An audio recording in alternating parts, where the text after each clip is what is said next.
Hi, welcome to the Wired and Rewired podcast all about the hit HBO series The Wire. I'm Chris, and this is my 1000th time watching The Wire. And this is Ellie. It's my first. If you're new to the force or a longtime veteran, we think you'll find something here to enjoy. Today we are covering Season 3, Episode 11, Middle Ground. And as always, we begin by popping a recap. The Wire begins to yield information about the Barksdale organization, though finding links to the top proves elusive. Stringer and Avon reminisce about how far they've come, with each harboring plans for the future. Tipped by Burrell, Carcetti sees Amsterdam for himself and weighs the benefits against the political reality, an assessment that mirrors Mayor Royce's own struggles with his advisors. Cuddy hits upon an unusual benefactor for his boxing gym and continues to reach out to the corner boys. McNulty and D'Agostino find each other again while at work. McNulty finds the way to a key piece of the puzzle in an unlikely place. Awaiting his fate, Colvin works behind the scenes to shape the outcome of Amsterdam. Well, I should say Hamsterdam, come on. Exactly. While protecting his men from possible repercussions. With Johnny in the wind, Bubbles considers a new partner, while Omar and Brother Muzone encounter each other suddenly. The episode was written by George Pelecanos, and it was directed by Joe Chappelle. This is Joe's second and George's fourth episode writing, and it premiered on December 12th, 2004. Yep. All right. Well, Ellie, why don't you kick us off by busting out that epigraph? We ain't got a dream no more, man, said by Stringer Bell. Ellie, we don't got to dream no more. This podcast is a real thing. It's a real deal. How'd that line hit you? I mean, now it's kind of sad. Yeah. Okay. He ain't gonna dream no more. Nope. Yeah. Okay, well, any initial thoughts before we get into your predictions? No. This Okay. is a good episode, though. Yeah, yes, indeed. It is. All right, well, Royce, so your predictions before we get into the episode itself. Royce will embrace Amsterdam. Bang! Yep. You know, just advocating for it. You said he would come back to Burrell and he would talk to Colvin. So he didn't talk to Colvin. He did not. But he would go back to Burrell about advocating for Amsterdam, and boom, sure did that. Although that's problematic. Yeah. Carcetti will declare his candidacy for mayor. I'd say you're on this one. You think so? Oh, yeah. Is he declaring now? Well, I mean, I guess he didn't technically declare, Yeah. but I mean, he and Teresa are now basically working with his information. So he's taking it and doing something with it. He is. So, all right. I mean, he didn't declare, so I don't know. So I'm going to give you, I guess, half a point for that. I'll take half. Marla is going to visit the gym. Now, this one is tricky because it wasn't her. No. But your instinct was correct. I said he needed to get some help to get the gym cleaned up and looking nice. You said needs better gear. Yes. And that is 100% on the money. Yes. And, of course, there's this whole little story for that. So that was good, too. So I'm going to give you 33/4 of a point. All right, thank you. I will take that. You got the name wrong, but you got the rest of it. Appropriate. Avon getting arrested. So I think we talked about that. That we knew that wasn't going to happen. But you did say phone tap or something Stringer did. Yeah. So you got that right on the money. Or at least, we don't know. We do know because of the screen cap. So, I'm not spoiling anything. You got info from the pre-tap phones. You got that correct. He said Stringer's going to leave town, and I wrote, so to speak. So to speak. And then you had Muzone is going to find Omar. Bang! Yeah. Got that one right on the money, too. You did say, I hope it's not involved in some torture to Dante.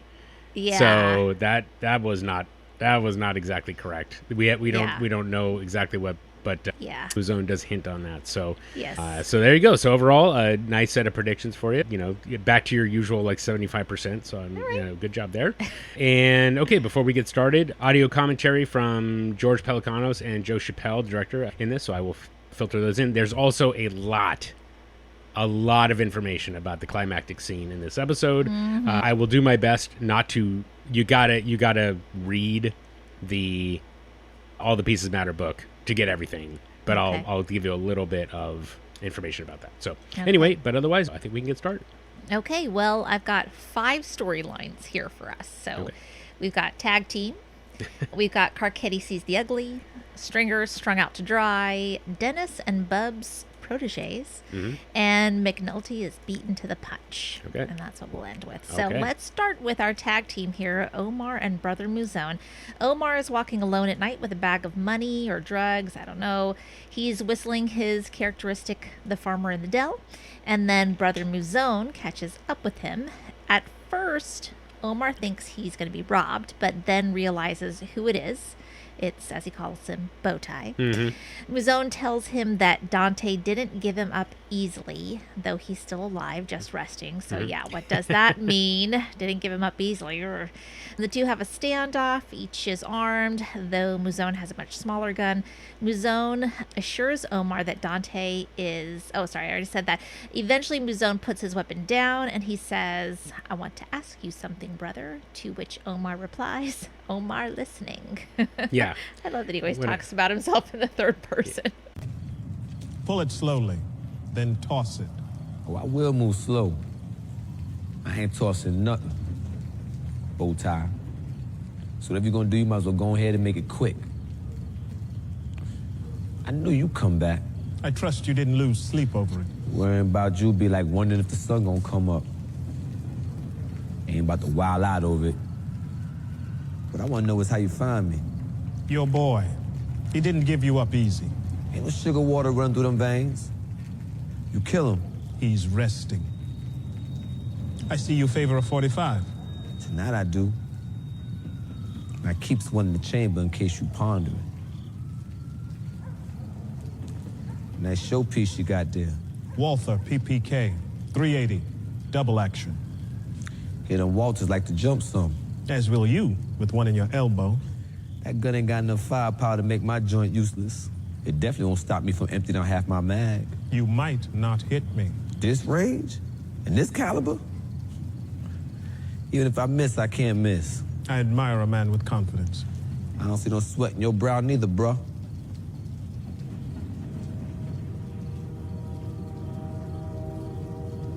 I suppose we could stand here all night. Suppose we could. Or settle this once and forever.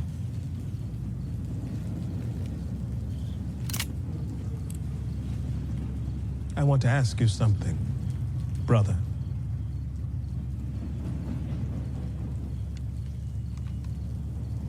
Omar listening.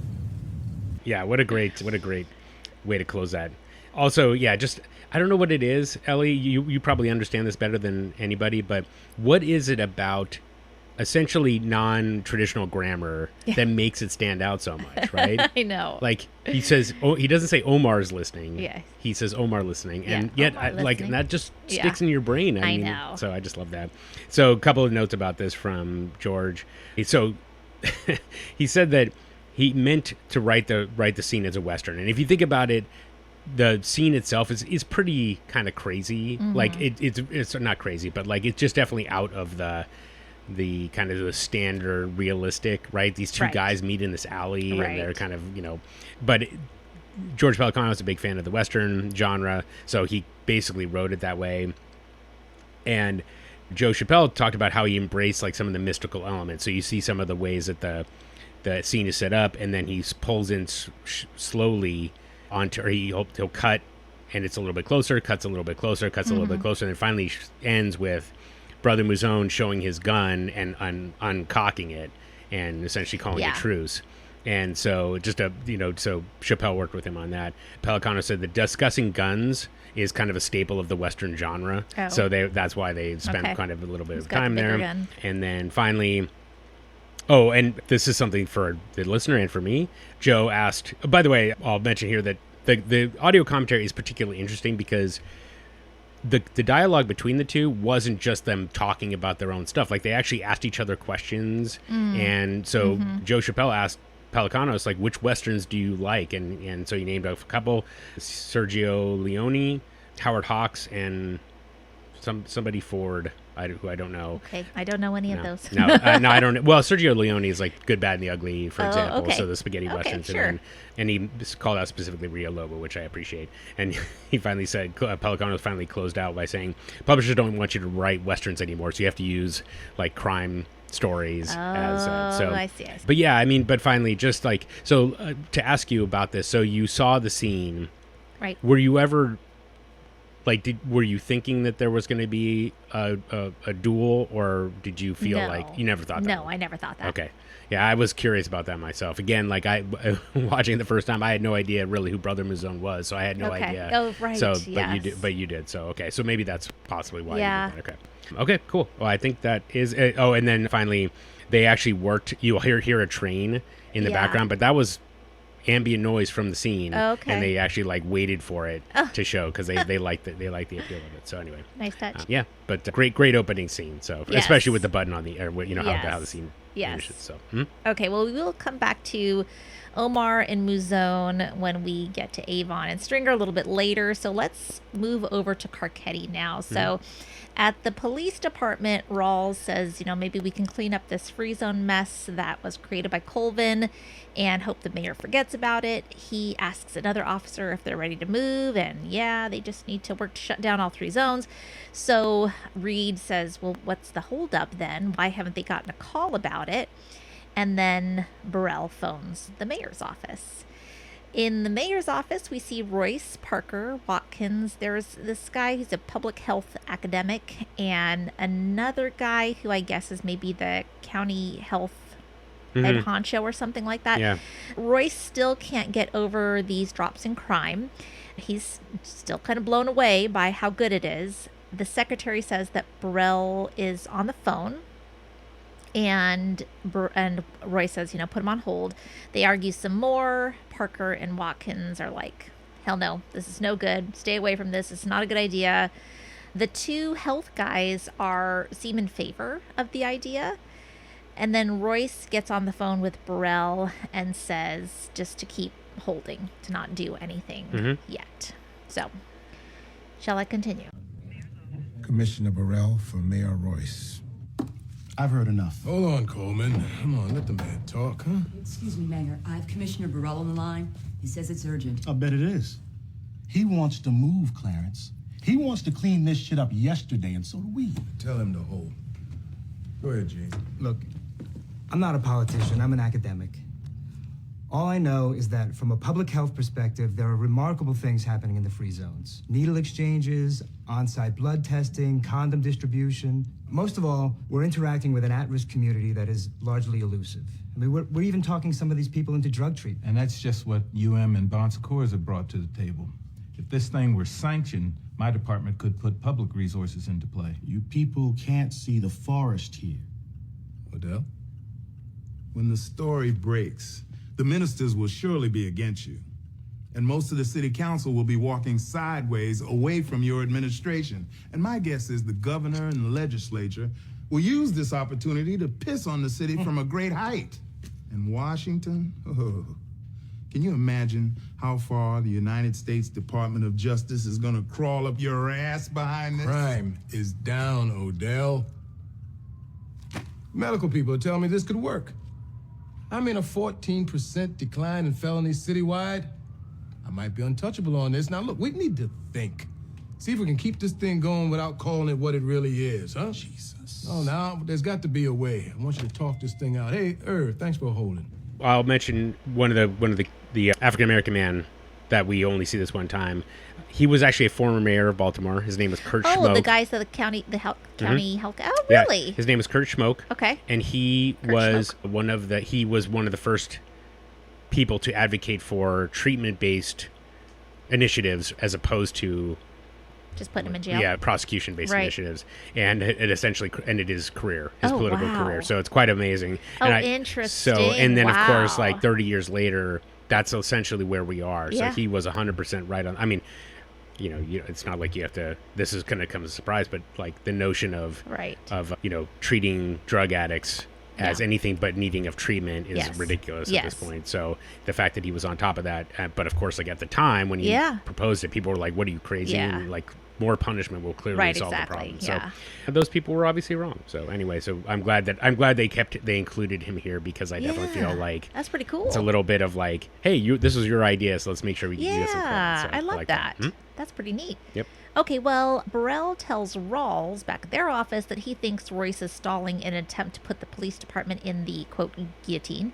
He's not going to let Royce burn the Baltimore police on this. And so because he has done this, like he's got good reason to feel like he's going to be blamed, right? We know that Royce has in the past made him eat it, right? Like it was, remember the one, what was it? It was like when they were talking about getting the new officers trained. Yep, exactly, the academy Royce is class. like, the academy class. Oh, you're going to have to take this one, Irvin.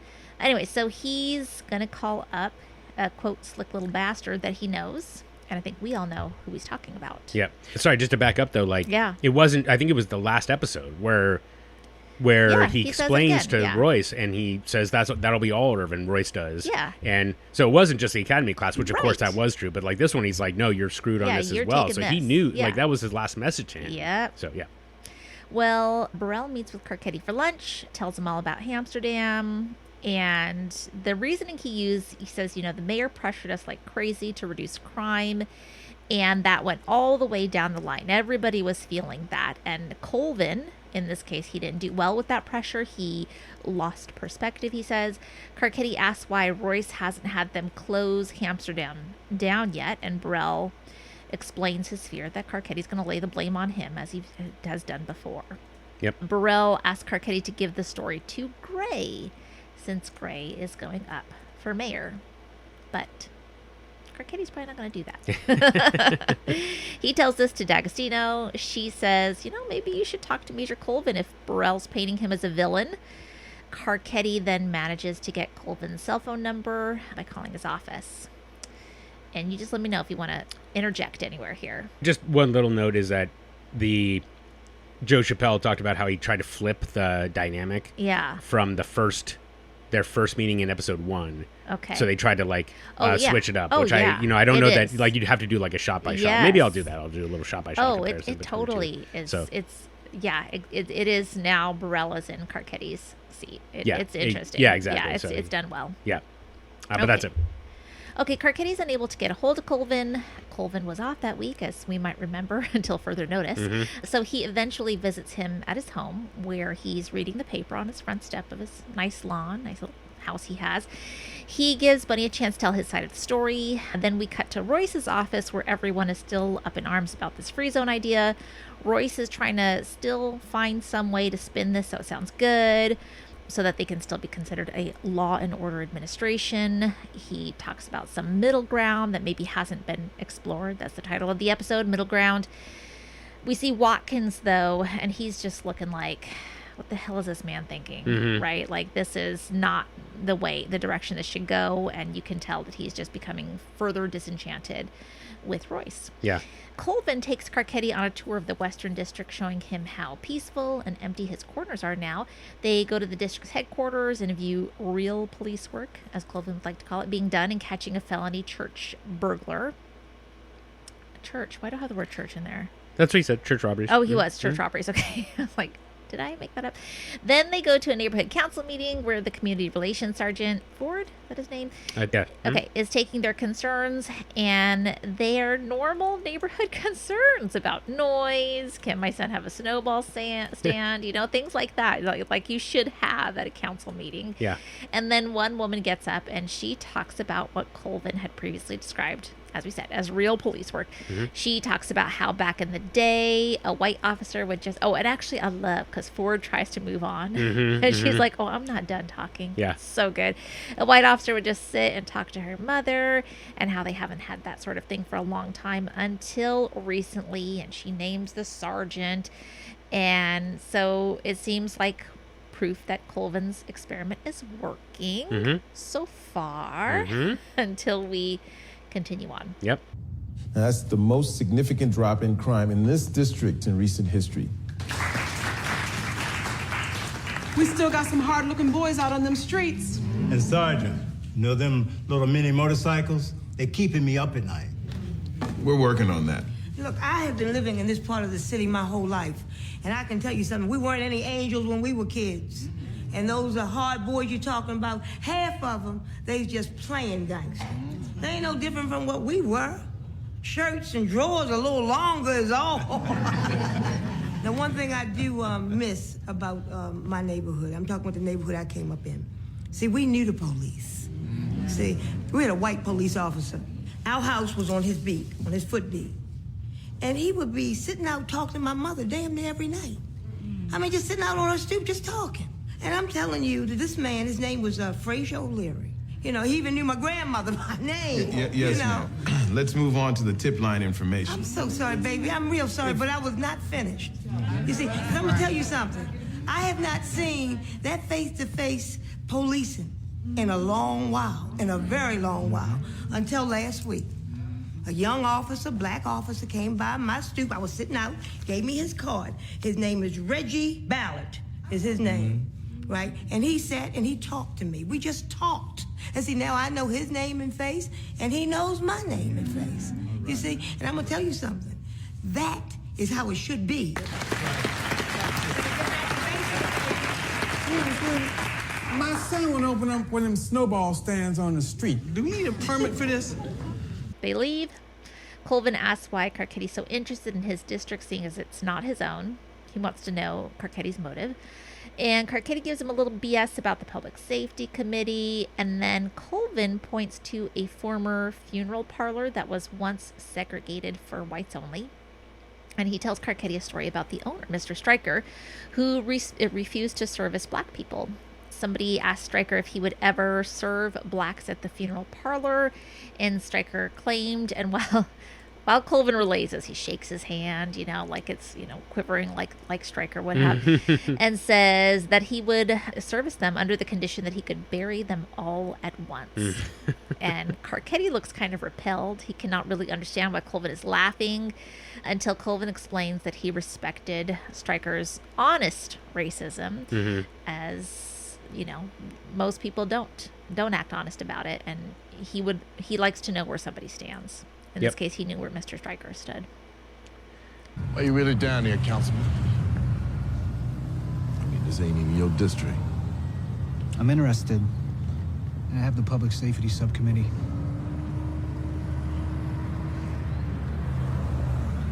You see that building there? It's the old Stryker building.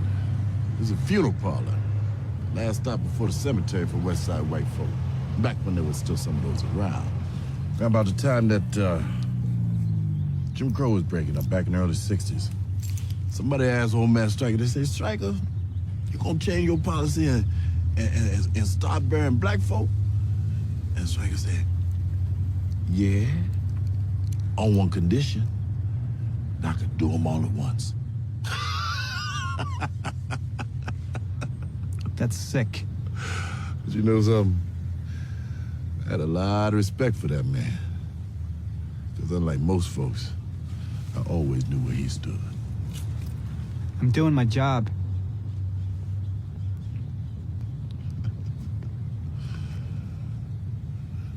Look, I done showed you the good. Come on, let me show you the ugly. Yep. Yeah. So just a little couple of notes about that. So it's obviously the callback to they're talking about the coroner and said this is where a police officer was shot. And so, of course, that's the Dozerman thing that we already know very well. But also, apparently that story about Stryker was just an anecdote that they had heard. Okay. And when Ed Burns and George Pelicanos heard the anecdote, they're like, this has to go into the... So, yeah. And of course, like they tied in really nicely, right? I mean, basically... Colvin is saying, I don't know what you're about, Carcetti. Like, are you actually here to help? Or, you know, and so you'd rather have, like, it's almost like we go back to the very beginning that of Carcetti with his boys at the bar, and they're like, you know, we talked about that as, like, you can be racist and still use all the right words. Right. And, you know, Stryker, like, didn't care. He was racist outright. Yeah. But at least you knew that's how he was. With. Whereas, like, if you're, like, using all the right words, you're like, I don't know. But you might be, you know, and so is Carcetti... You know, what's he about? So I like that. And then, of course, the I showed you the good, now let me show you the ugly is a Sergio Leone reference. So like the good, bad, the ugly. So I looked up whether the Stryker funeral home is still there. I couldn't find it. So interesting. Yeah. Anyway. Okay, so Colvin goes on to show Carcetti the ugly, you know, Amsterdam. And Carcetti wants to know why Colvin did it and how he did it. Colvin doesn't give much of an answer. He kind of just says that he just wanted to do something about it, so he just did something about it. You know, Colvin tells Carcetti to explore the area on his own. He says it's a journey he's got to take himself. And as he, gets out, he walks through. You can see from his reaction that it's like he's kind of repulsed by this too, but it's like not, I don't know how to read his expression so much. Not irreversibly. Like he's repulsed, but he's thinking, like he's analyzing it. Yeah. I don't know what to make of it, but that's what I think. Sure. Yeah. This is it? 1 of 3. How did you make this happen? I just did it. I got tired of hearing folks talk about what needed to be done or what they would do was up to them. So, what, this is about you making a mark? I ain't analyzing all that deep. I ain't claiming no kind of victory neither. I will say I'm glad I tried. Go on, Councilman. I'll wait for you down here. You're not coming? What you're gonna see ain't pretty, but it's safe. I think you need to take this journey your own self.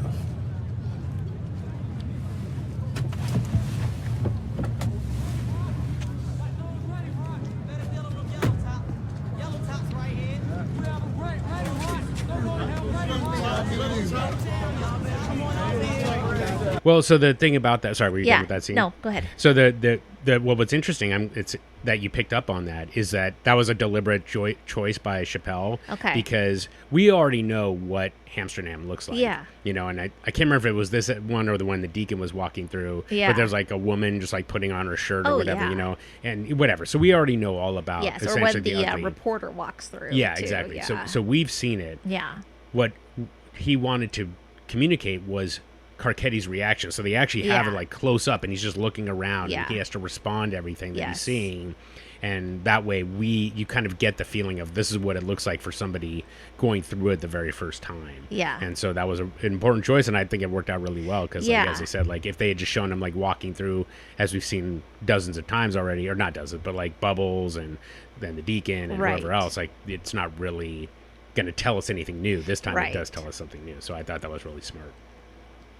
He doesn't bring him, though, to, like, C2, just, like, the areas where they're passing out condoms and clean needles and stuff like that, which I think would make an impact also. But I agree. I although I think that there's, given the time, they probably, I kind of assume that. Yeah, that, we'll pretend that's all wrapped in. Yeah, exactly. Okay.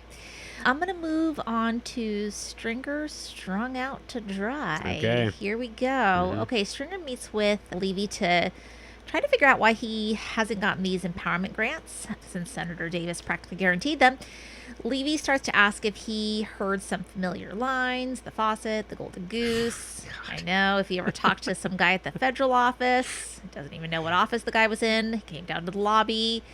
And Levy tells Stringer that he has been rain made. I've never heard that before. So, he makes it rain. And if it so I should say that if it does rain, then great, he did it. If it doesn't rain, then you just wait till it rains. Yep. So Davis has taken the money for himself. He's not using the money to bribe the federal offices. Nobody does that. He tells him that Clay Davis is I think he says Ganif, which is a Yiddish term for somebody born with their hand in somebody else's pocket. Or a disreputable or dishonest person. That's what he says. He says that he was born with his hand in somebody's pocket. And so, bye-bye $250,000, I guess. Damn. Yep. Damn. Plus any other money that he put into it. Something funny about that? Because I look in the paper and I see all these federal grants coming down, but nothing for B&B. You're expecting what? Payout. A big payout for what we put in, man. Federal dollars on them Howard Street rehabs. You gave money up front? $250,000, yup. To Clay Davis. How you know? What you said? He's running game? Nah, hell no, he ain't that crazy. Let me guess. He told you about the faucet. Or was it the goose that laid the golden egg? You ever actually meet the man? Did you ever actually see any of your cash reach anyone in authority? Yeah, I met the guy at the federal building. Yeah, I met him. Yeah? What office? He came down to the lobby.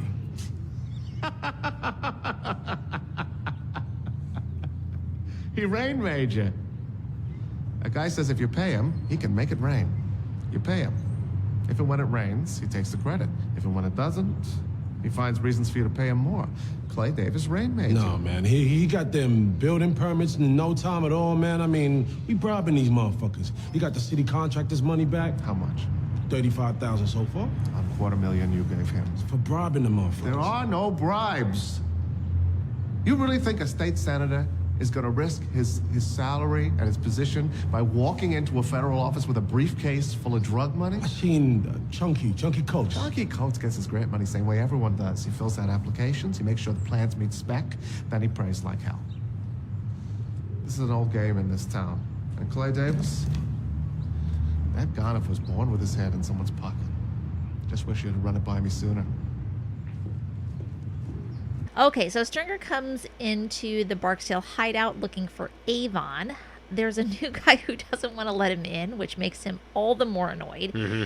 Slim Charles tries to settle him down a bit, and then Stringer says to Slim Charles, "I have something I need you to do. Kill Clay Davis." Slim says, "I don't think so. Murder, whatever, whatever. That's murder. But this is assassination."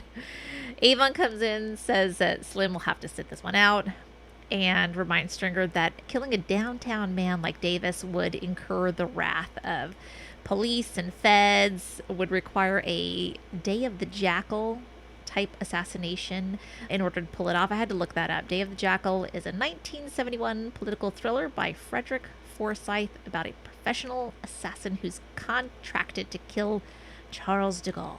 Yep. Okay, wow. Yeah. I was impressed with that poll. Okay, nice job, Avon. Avon says that if Stringer has lost money, then he should handle it like a businessman rather than like a gangster. Mm-hmm. And he warns him, or says, chastises him. What did I tell you about playing them fucking away games? Yeah. Where Avon at? He'll be along shortly. That's good, because I came to see you anyway. What you need?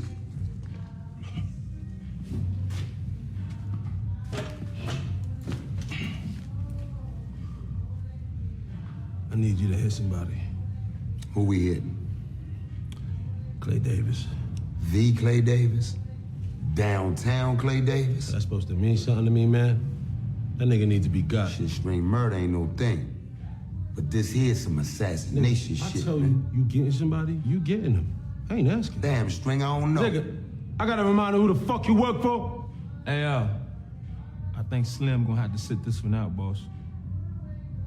So you finna go hit a state senator now, huh? Yo, you kill a downtown nigga like that, the whole world gonna stand up and take notice. I'm talking about the state police, federals, all of that. You need a Day of the Jackal type motherfucker basically to do some shit like that, not a rumble-tumble nigga like Slim. That nigga took our money, man. I seen it coming.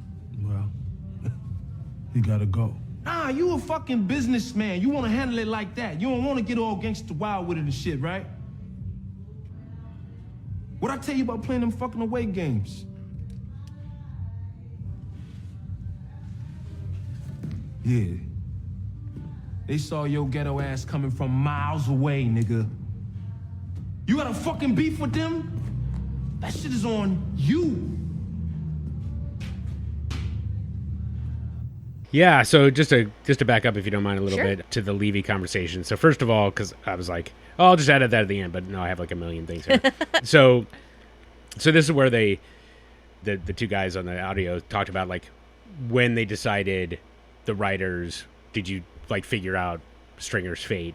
And they said that it was kind of like worked in like later in the season, which I'm kind of shocked by. Okay. That they like figured that out, that Stringer was gonna die at like it, but they didn't have it mapped out at the beginning. That's kind of crazy to me. And he talks a little bit about like when you're doing TV, it's actually really becomes more of a challenge, whereas like with a movie you lay it all out and it's all there. You like TV, you're kind of working on the fly, which is kind of crazy to me, but nevertheless, especially for a show this well planned, it seems like.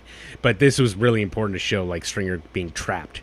Right, he like realized that, and of course this leads into the next scene, and Levy, like the lighting in Stringer's naivete is crazy. Oh to my me. gosh, I mean, I know, it's so cruel. Just like you're laughing at this guy, like I mean, know. he could, basically, have Slim come take you out with know, nothing. I'm like, jeez. jeez. But so anyway, so that was kind of interesting. But just to close out, Joe asked Pelicanos, did you ever find yourself back into a corner? And Pelicanos said they're trying to get everybody to the finish line, which again, it just seems like kind of nuts. But the way it played out, obviously, and what it leads into in the next scene, I think is really fascinating, right? Because here is Stringer, who we've talked about already to date.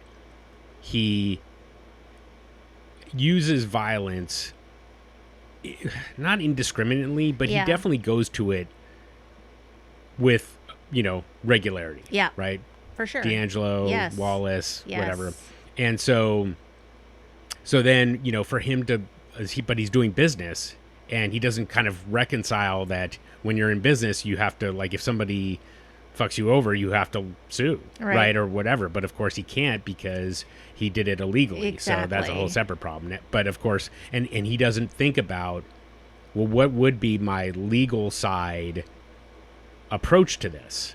Right now I'm sitting there like, oh, you know what, if you got wired up and offered Clay Davis a bribe, boom, there you go, you get, that would absolutely fuck the guy. But he just goes straight to murder, and then he kind of walks out of this meeting with nothing, like he has to just live with it.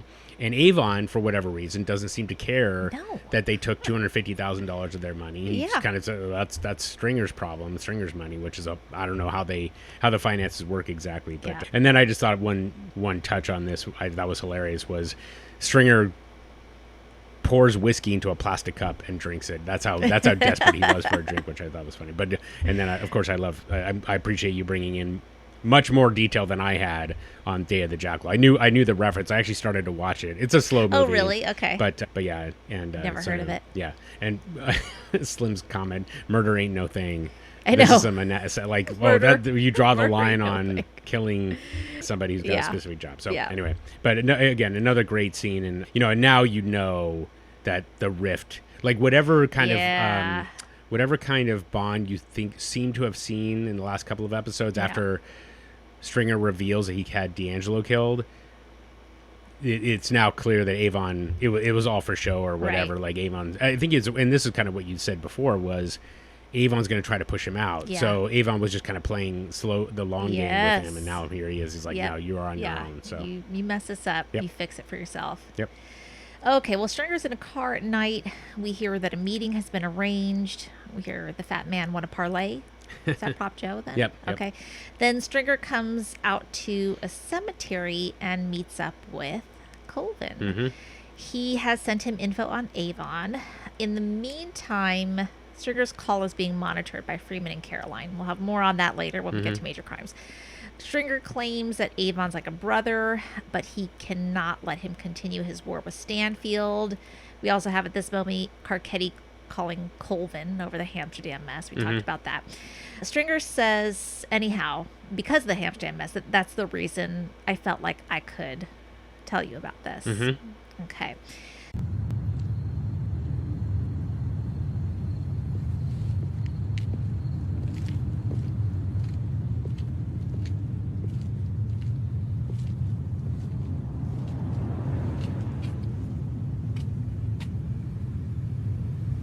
Check out what I sent you. Yeah, your information's good. So we can talk on the real side now, huh? So it ain't what it might seem to you. That man there's my brother. But if it keep on like it been, then...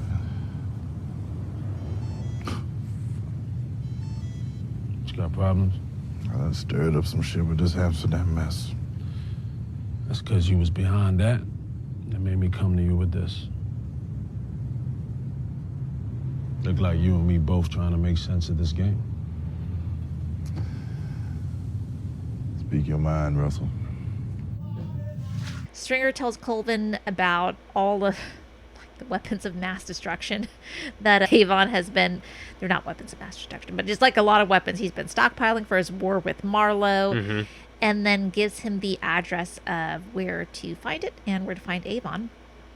And Colvin says, he must have done something to you. And Stringer says, no, this is just business. Yep.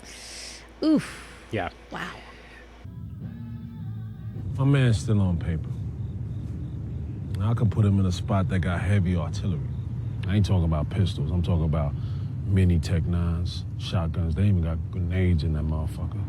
Yeah, that's automatic fall. So I'm hoping you can keep that shit to 5. Look, if you hit the joint, these people gonna try and take the rap for it. Gonna say all that firepower is theirs. So all you gotta do is just hit them with the parole backup. Look, I can't make no promises. It's gonna be a nickel at least. Come on, man. Him and me. I'm gonna do my best, all right? He's always at this place. Nah, he come and go. But it's the spot since the war started.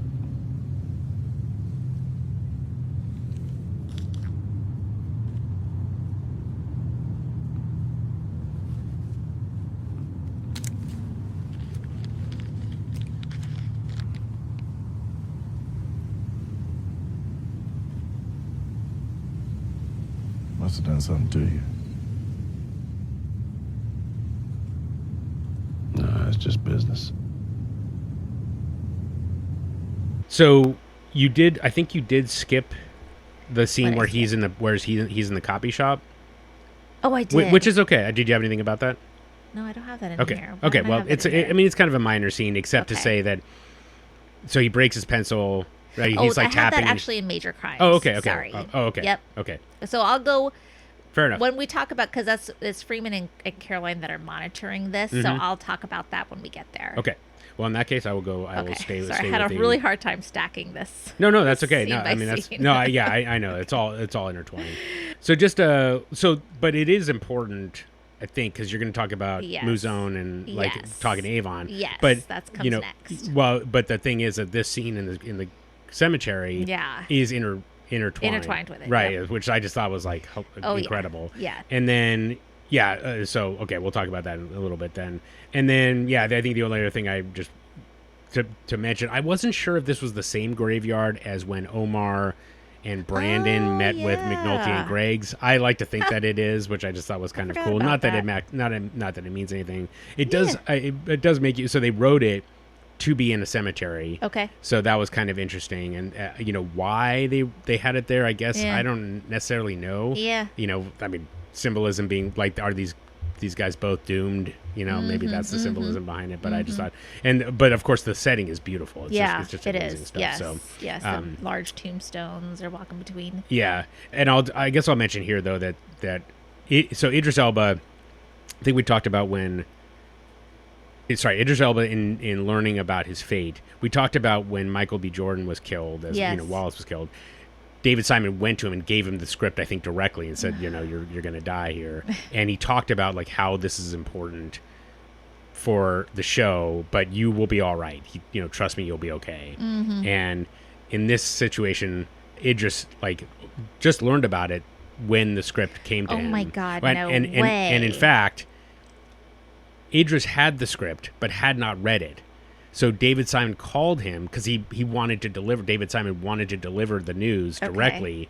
So Simon thought that Elba had already read it. Yeah. But he had not. He only had the script. So Simon is talking to him on the phone and saying, talking about this, and then realizing halfway through the conversation that Idris Elba did not know that this was happening. Gosh. So anyway, that was funny.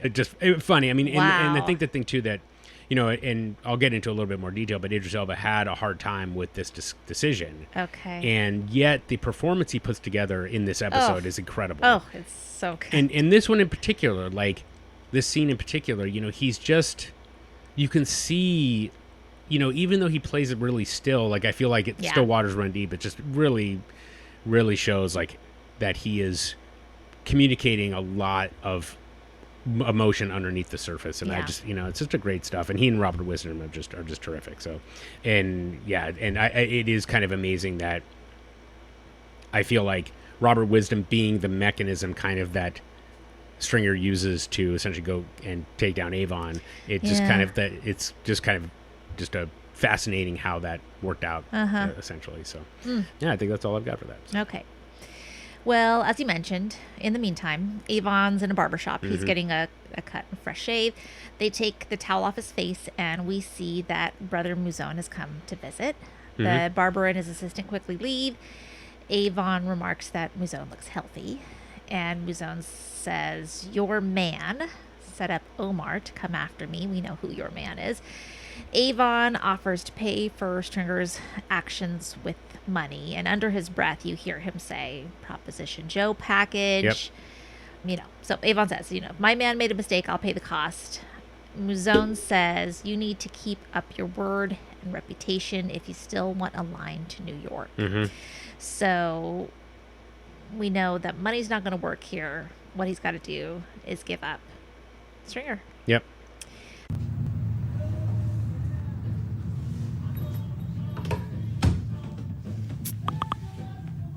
You too good? Yeah. We got y'all out front. Let's go P-Square.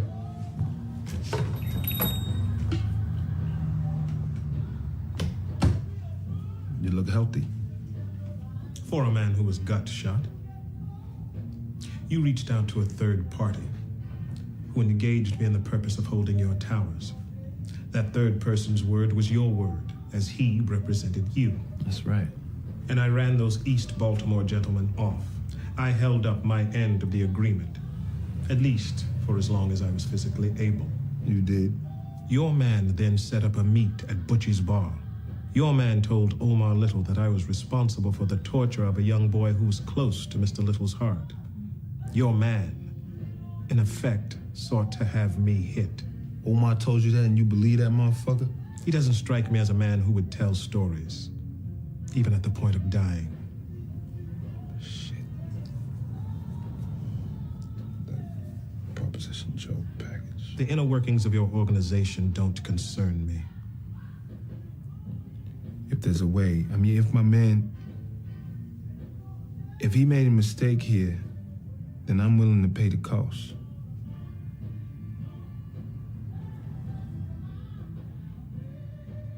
How can we fix it? You want money? Money? Yeah, this is business.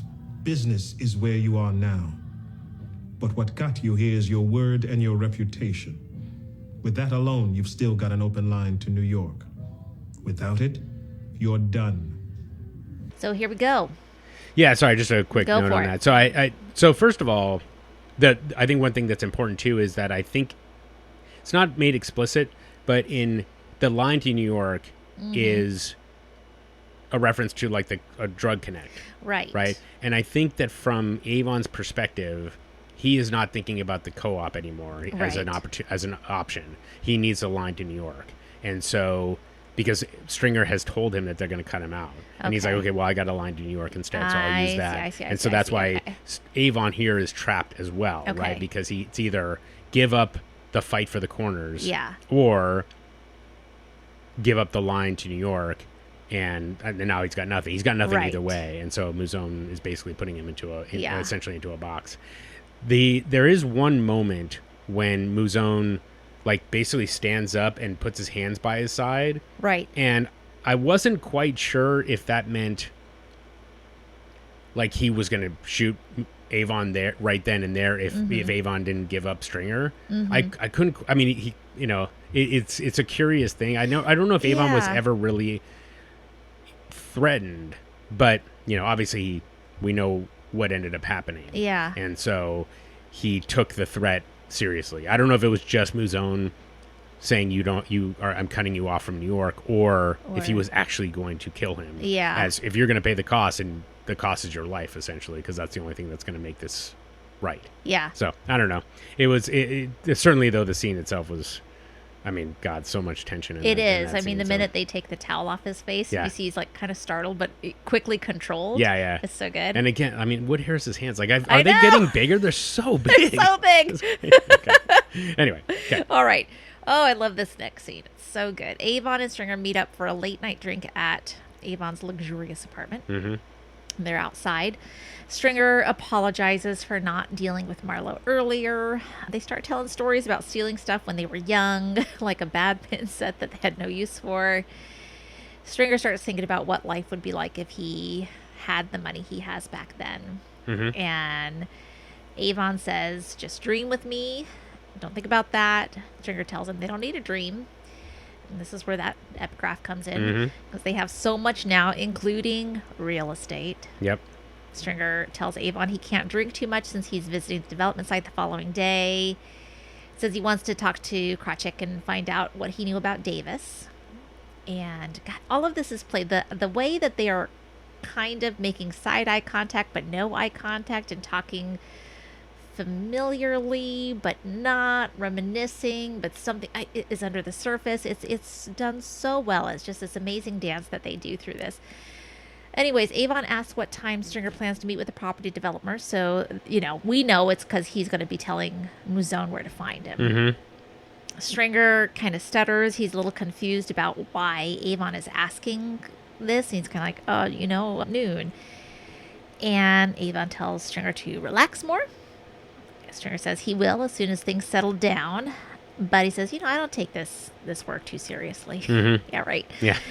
Avon sarcastically says, yes, just business. Mm-hmm. You see Stringer kind of worriedly eyeing Avon at this moment. And they embrace and depart for the last time with a us. Yep. Us. And then we just see Avon standing alone for a beat at the end there. Mm-hmm. So good.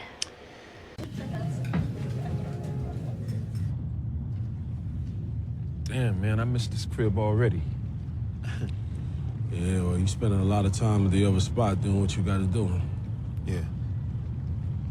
Man, it's a shame we gotta deal with this Marlo bullshit, man. I mean, if I had taken care of that earlier, man. It's always gonna be a Marlo, man. No Marlo, no game. But you could have dealt with that shit a little sooner, but, you know what I'm saying? Don't let it lay on you like that. Tonight, I'm gonna kick back and just enjoy this view. Look at this shit. Can you fucking believe this?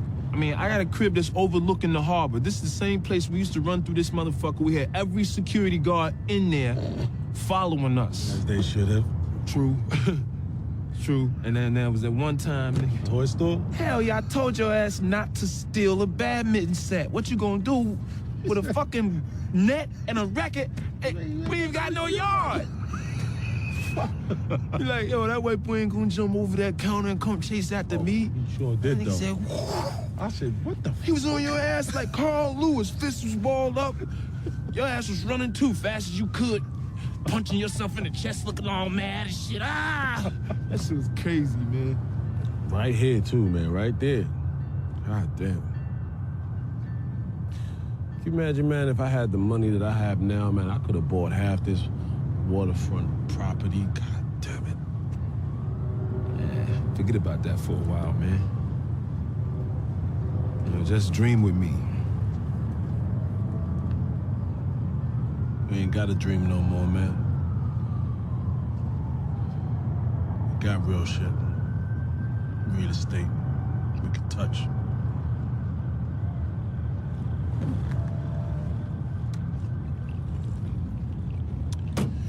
I can't get too fucked up tonight, man. I got some shit I gotta do overnight tomorrow. Plus, that fucking Polak, we got working for us, man. I gotta pull his coat. If he had anything to do with that Clay Davis bullshit, man, I'm gonna have to cut his money, little faggot. Time y'all meeting?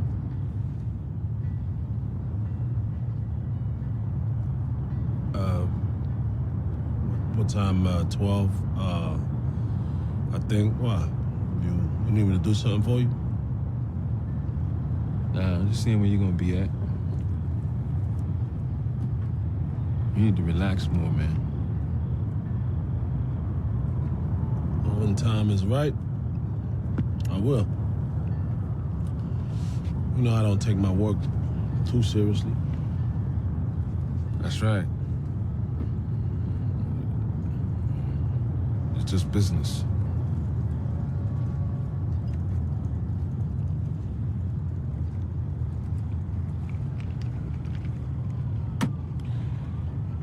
Us, motherfucker.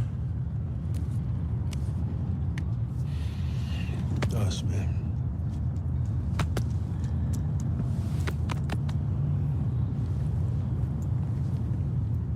So good. Oh my God. So yes. Well, since we're here now, Here we are. I will try to go quickly through this because there's so much information about this. Okay. But what I will say, I'll try to keep this, as I said, I'll try to keep it brief. I could not agree more. It's an incredible scene, incredible bit of writing.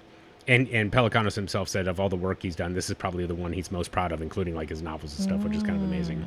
He said that so this is the tricky part, right? The viewer knows they had betrayed each other. Right. But each of them only knows that they know that they've betrayed the other, but they don't know that they have also been betrayed. Right. And that's the part that I think is so fascinating to watch again, is to watch it and if you can dissociate yourself from what you know, Yeah. and only think about it from what they know, Yeah. it's Each just one fascinating. thinks that they are betraying the other. Yes, without exactly. knowing. Yeah, and as you said, like about it's the just, backstab. and by the way, before I forget, that it's just business. That's what Yeah. Stringer said to Colvin. It's just business, right? And so it Mhm. wasn't a kind of a personal decision, and so I think that's why Avon's comment sits with him a little bit more, is because he's like, wait, that's what I said, and I have betrayed you. So, but of course, he doesn't quite register. So then another, just a little note about the way the scene was shot. So I don't know anything about the lenses that they use, but apparently when you use a long lens, you can focus on like tightly on a specific piece, and then everything else is blurred in the background. Yeah. And so of course that is really important because you want to communicate that they have this view, right, of the city, right, which you know is like $1 million view, right off the bat, and yet you don't want to be distracted by anything in the background. You want to only see these two characters, and so even when you see them from the two of them from far away, and you just see like the lights are kind of blurred behind them, it's an incredible scene. Yeah. To appreciate. So, okay. So then just a couple of other notes. So Alan Sepinwall, who I mentioned 100 million times in this. So yeah, so Stringer knows he's set up his friend to go back to prison, and Avon knows he's about to send his friend to his death. Yeah. But neither man knows what the other has done. And so for the first time since Avon had come home, the two appear at ease with each other. Stringer trying to be magnanimous in victory, Avon trying to give Stringer one last good time before Muzone comes for him, but eventually the tension overtakes the play acting. Each man can sense something's wrong, but they can't tell if it's their own guilty feelings about what they've done to each other. So, and of course that's very well said. And yeah, I think that's, let's see. And so the last thing I'll say is, like, from Pelicanos, from All the Pieces Matter, he said that comes from it being his best thing he's ever written. That comes from being on the show for 3 years at that point and sort of knowing everything intimately, including the actors. And as good as it is on the page, it's dead. It's just words on the page until they bring it to life. Idris and Wood, Harris, I knew they'd knock it out of the park, which they did. And so, and just some of the other choices. I'll go into a couple of other comments at the end, but we can keep moving along. Okay. So. All right. Well, let's move on then to Dennis and Bubs and their proteges. All right. Dennis has the boys doing knuckle push-ups, which are the worst if you have done them. They really hurt. We see that Justin is boxing the air. You gotta make your hands like rocks. Come on. God. My hands are small, and so it's like, it feels like a lot of force on just my teeny tiny knuckles. All right, we had to do those in Taekwondo all the time. Dennis tells him to push, to push him so that he can see the effect that one's stance has on balance. Spider's there and says, if we box anyone with stuff that you've got here, we're not going to be doing so good. They make a little Fred Flintstone joke, down to bedrock. Yep. So, yeah, we know that everybody thinks the stuff there is terrible and needs some upgrading. I'm a beast, coach. All right, boy, don't be gloating on it. Yo, when we gonna have some real fights? You know, one of them tournament things. Yeah, we gladiators, son. Y'all got more fire than skills. You ain't ready for no full-blown thing just yet. But I don't know. Maybe it'd be good for y'all to spar with some boys you don't know. The nigga step in my house, he getting dropped. Look, I met these fellas at that gym over on Pennsylvania Avenue. I'll see if they want to roll through, all right? All right, that's what's up. Yep. Yeah, I feel like that was more like Pelicanos writing it, like kind of Bedrock. Do you think these kids know what the Flintstones? That's what I was like. They're not going to know who the Flintstones are. Yeah. Still, I like the idea that because everything in Bedrock is like made out of stone, right? Like the wheels and the cars or whatever. Everything's hard. And so that's kind of funny. But just a comment from the guys about this was that, you know, all the kids, none of them are really professional actors. And he said that you can't really cast a kid like Spider from a professional acting agency. And the way he talks, it's just very Baltimore. And you know, how do you find somebody like that? They also said, and this you'll appreciate, is that working with untrained actors can be hard on a professional actor, right? So Chad Coleman is a professional actor, but he said Chad Coleman just worked with the kids and made them better, and they thought that it made him better as well to kind of work with them. So of course it did. So and then it turns out that, you know, Chad Coleman just sucks as a human being, and they didn't actually say that. He's great. He is great. That's exactly what I expected. Yeah, true. I mean, we'll talk about that scene a little bit. Okay, in Amsterdam, we see a young boy watching Bubbles as he readies his cart for another day at Whitey sales. And the boy asks if he makes good money doing this and suggests that Bubs sell hoodies now that the season is changing.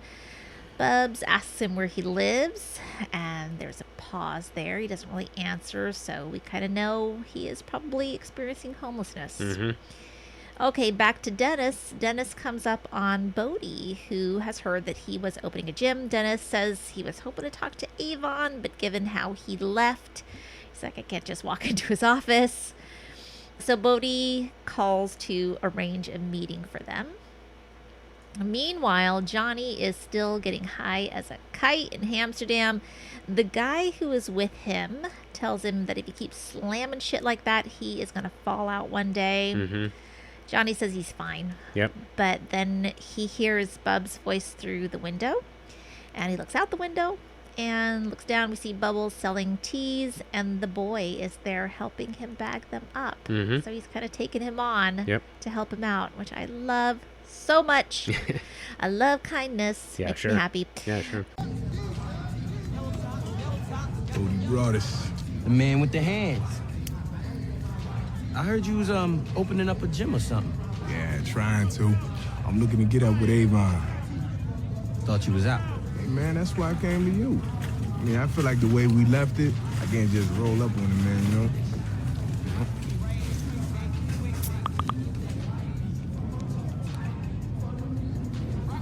Hey, yo, it's me. Yo, I got that hitter here with me. Yeah, the soldier that walked in and out. Yeah, you want to see the top man? Okay. Well, and sorry, so just Yes. it's just the comment, I'm trying to school you. Yes. Is what Bubbles was saying to Johnny from, you know, Yes. however long. Yes. And so Johnny just is clearly not learning. No, he's not. It's the other guy that Johnny is with. We've seen him before. He's kind of been with the two of them before, I feel like. It might have been that guy that they Yeah. robbed the Copper House, maybe. I don't know, though. think I don't know if so. it was the same guy. Okay. All right. Avon, and now it's Dennis with Yes. Avon now? Dennis is seeking funds for his gym. So he comes to Avon's hideout and gives him the pitch. He tells him what he needs, you know, shows him things from a catalog, brings up Avon's previous Golden Gloves experience, which I guess Avon could not continue because of blows to the head that he got. I couldn't tell if he got too many concussions or what that meant when they were talking about cranium shots. Yeah, I don't know. Okay. I mean, I think you probably have a weakness. I don't know what a glass jaw. I mean, you've heard the term glass jaw, but I don't know what that means in practice. Like if you get hit, are you more? Some people just have a tendency to get knocked out when they get hit in the jaw, or what? I don't know. So, Interesting. Okay. So he sits down next to Avon, starts showing him the catalog, talking about these investment levels, the gold level, the silver level.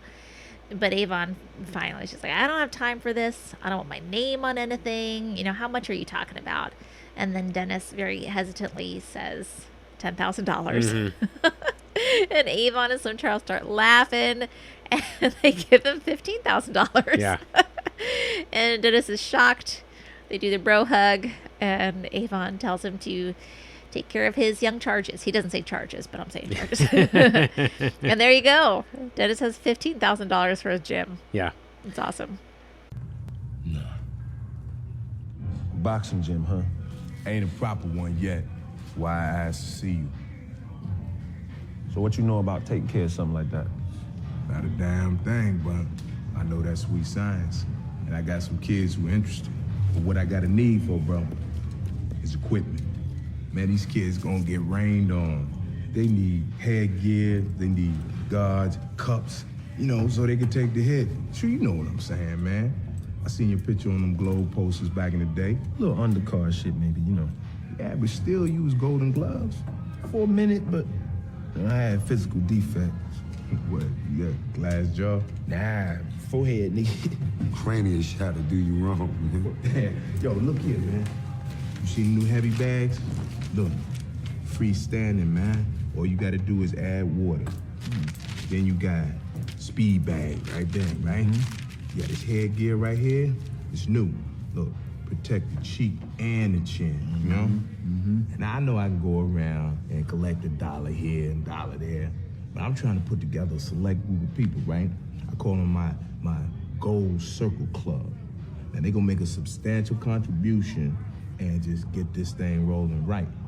I mean, I'm gonna put their name and picture up on the wall in the gym. What, you trying to get me to join a club? Oh man, I'm just saying. There's all sorts of levels. Like we got the silver club, we got the bronze club. Man, for motherfuckers who really don't want to dig that deep. Come on, man, check it out. Nah, man, I ain't got no time for this bullshit, man. You know I don't want my fucking name and face on no damn wall, you crazy nigga.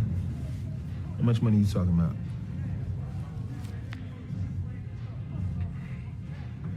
$10,000.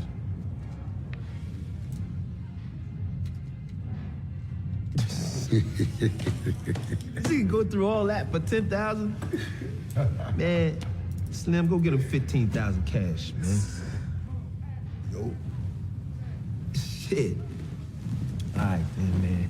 Hey, you take care of them little niggas, man. Man, no doubt, bro. Yep.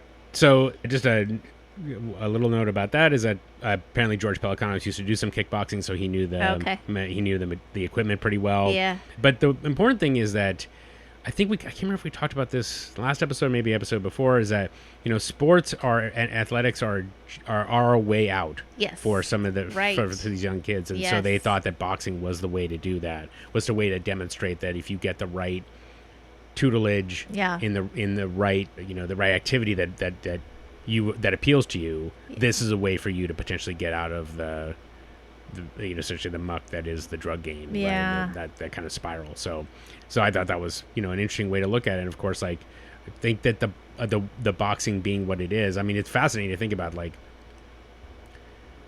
they introduced Cuddy as a boxer from the very beginning of us knowing him, and yet, you know, to connect it to the kids is just fascinating how they ended up arriving there. So I love how they did that. And then that look of Slim when Dennis says 10,000. It's just like, I know. It's so, it's just, and then they laugh. It's just so good. So, you know, and then of course, like, it is fascinating though, that even in spite of all of the tension, so, you know, Avon kind of his frustration, not with Dennis necessarily, but just the stress of the situation. He's boils over. He's like, okay, I'm done. I can't listen to this anymore. Yeah. And then he just, you know, just drops what essentially seems to be a meaningless amount of cash, which is a huge amount for somebody else. I know. Yeah. So anyway, I love that scene too. It's a great scene. Yeah. Okay, well, we see the boys sparring. They are feeling pretty good. They want to take their show on the road. They want to spar with other kids. So Dennis says he's going to find out if the kids at the other gym would like to spar. Mm-hmm. At the sparring match, Spider is getting whooped by a smaller boxer. Yep. And then Dennis calls in Justin. Justin's reluctant to go. And when he doesn't go in, he too is being whooped. Yeah. Dennis tries to coach him to move to his opponent's weak side. He thinks too long and he ends up getting hit in the head. To his credit, though, Justin goes back in and he just takes it. He never really lands any jabs. He just takes the hits. Mm-hmm. To the point that the younger boxer stops and looks at Dennis like, should I keep on going? Mm-hmm. He doesn't feel very sporting. And after the second round, Dennis tells Justin, you don't have to stay in. Justin says, my mom hits me harder than that. Such a line. Wow. So he goes back for his third and final 2-minute round, finishes it. He takes his mouth guard out. It's full of blood. Yep. And he asks how he did. Dennis tells him he's got plenty to learn, but on the heart side, he did good. Yeah. And everyone is yelling his name. Way to go, Justin. Yeah, Justin. And I just love the look on Dennis's face. He's just so proud of him. Oh, yeah. Oh, I love the scene so much, Chris. Oh, yeah. It is awesome. Yeah. It is awesome. 100%. Sparring takes a lot of heart, so I love that scene. Yeah.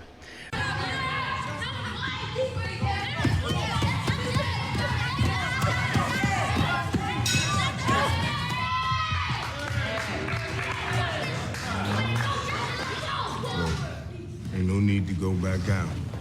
You ain't got to prove nothing. Shoot, my mama hit me harder than that. I still got a chance of getting tired. Drink and spit. Ready. More than ready, boy. Game rooster. So the opponent boxers were real boxers. Oh, they look like it. Yeah, they were, yeah. And apparently Justin, the actor, had to do it a couple of times just to get his ass whipped. Oh, God. It's kind of hilarious. I'm not sure that, the fact that he just got his butt kicked, and it wasn't like there wasn't some redemption arc, it's not surprising for this show, but it's this kind of thing. It's true. And then, I just, that look from the kid to Dennis, and Dennis just pointing his finger and saying to go back out. Just so great. So, and it's, the cheering at the end. Ugh, I mean, your heart is just filled with it. And so, I think that there's something, really kind of important to call out here is that, Pelicanos has written, in case you haven't picked up the pattern yet, he has written the penultimate episode for every season. Oh. And of course, what happens is in the first season, Wallace is killed. The second season, Sabatka is killed. Yeah. And in this season, Stringer is killed. But he also is able to write this redemption arc for Dennis. Like, this is really, just like how great does it feel to see where Dennis started and where he ended. So, it's a great feeling. And as you said, like, the scene was so great just to watch. And and his, like, Dennis saying, my mom hits me harder than that. He getting tired, and he's like, just so great. So, yeah, definitely good stuff. Oh, so good. Yeah. All right, well, we are going to move on to the major case unit. McNulty's getting beaten to the punch here. Okay. So back at the major case unit, Daniels updates corkboard with photo Shamrock under the lieutenant's category. And as he steps away, we can see that the board is looking pretty full of players. McNulty, Freeman, and Caroline Massey are listening to the wiretap. We hear, "Here we go," from Freeman, and listen in on a call between Shamrock and Bodie. Bodie asks for FaceTime with the man, who they assume is Stringer Bell. They remark how incredible it is that they sold the wiretaps to the criminals they want to arrest. So cool. Unfortunately, there's no phone call from Shamrock's phone to Stringer to arrange the meeting, which means that Stringer's on a different phone network than everyone else. He only talks to Shamrock, and Shamrock has a separate phone for their communication. So this wiretap means that they can only get everyone from Shamrock down. No Bell, no Barksdale without those numbers. So McNulty says that he's going to head out to the toy store. Okay. Is there anything else you want to say or clarify before I move on? No, you got it. Okay. McNulty arranges a meeting with Fitzhugh, and his hope is to, as Freeman hoped, pluck the cell numbers out of thin air, right? Fitz tells McNulty that these cell frequency identification devices, or triggerfish, are already available to the city police thanks to Homeland Security. You've already got them. They're there. We've got 3 of them. So McNulty heads to the police department basement to find the triggerfish, and there's somebody working at the desk who's once again looking at porn on the job. Yeah. I'm just going to check another box in the porn on the job again. I've seen this so many times. So McNulty decides to go look for it himself. Okay. Yeah, just so that actor is Dennis Lehane, who's one of the writers, which I thought was hilarious. Oh my God. Yeah, I thought he was great. The porn magazine he's reading, quote unquote, is called Irish Lasses, which is hilarious. I for research purposes, I did look it up. I could not tell if this was actually a real thing. Oh, okay. Although I have to believe it's real, because I cannot imagine for the life of me that they commissioned a magazine called Irish Lasses for the purposes of the show. There is a company in Hollywood that makes all the the like newspapers and stuff Really? like that. Yes. So okay. they may have. Well, okay, then I will dive back into my... Yeah, it could be. Anyway, okay. All right, so McNulty and Freeman set up the triggerfish in a vacant apartment on the other side of Copycat. They let it go, and they see all the phone numbers that come off that tower. And the idea is that they're going to use a pattern tracer then to narrow it down by pulling calls at the time Sir was on the phone with Shamrock. Mm-hmm. And they remark that this is one form of technology that the players don't know about yet. So that is to their benefit. Mm-hmm. Okay, Freeman and Caroline. Sorry, oh, let me just jump in real quick. So this is a real thing. Apparently the tech that they're showing is actually a real thing, which probably doesn't surprise people now, but back then it was real. I'm sure. So that's kind of cool. But they mention here that apparently all the burner stuff that was happening, including this, it was actually happening in New York. And so they were watching this drug ring in New York was watching The Wire and figuring out strategies. No way. But apparently so were the police, because they figured out how to how to counter. And I don't know if they were watching The Wire as well, but basically the drug ring was like, yeah, we'll just do what they're doing on The Wire, and that's so. We'll post the article from the New York Times from like 2005. That's but I just crazy. think that's hilarious. So that's yeah. crazy. Mm-hmm. I had no idea. Mm-hmm. Okay. Let's see here. Freeman and Caroline are back at the office using the pattern tester and monitoring Stringer. He's stressed as hell. This is where he taps the pencil hard on the desk he breaks it. Mm-hmm. He gets a call from Shamrock, who says, we need to have lunch. I don't know if that's some kind of code for something. Who knows? He changes the SIM card in his cell phone then so that he can call back on another number. He belches. It's a very unsexy moment for Stringer. Then he calls Shamrock. Next, Shamrock calls Bodie to tell him a meeting's been arranged. And we hear tell the hitter, I guess that must be Dennis, that the tall man, Slim, will pick him up. So that was the meeting that they had with Avon. And this gives the unit their baseline set of call data. And they have now only 892 numbers to continue whittling down. Yeah. Okay. So they breaking the pencil, and then the later of him just like throwing the papers off the desk. It sounds like this was the day that he actually found out that he was going to get killed. His character was going to get killed. So that's like real rage. So if he's really pissed off. And then and they said something interesting, which it certainly makes sense to me. You know, I don't know that I would be able to hide it, but they don't want to telegraph the actors telegraphing their fate in earlier episodes, so they drop it on them when they drop it. So that's anyway, rough. yeah. So, but I just like. I mean, he did okay with the rest of his career. Let's. Oh be yeah, honest. exactly. Yeah. So. Well, I mean, but right, of course. But at the time, you don't know that this is what's going to happen. So. You don't know. But yeah, I just like the idea that rage wasn't. He didn't have to go too far to find that rage. That was right there, very accessible. Yeah. Okay. Stringer's looking at his federal grant files. He gets super pissed. And then he calls another number outside of Copycat. Freeman sees this call is on the clean phone, and it is to the Western District. So this is to Colvin's cell.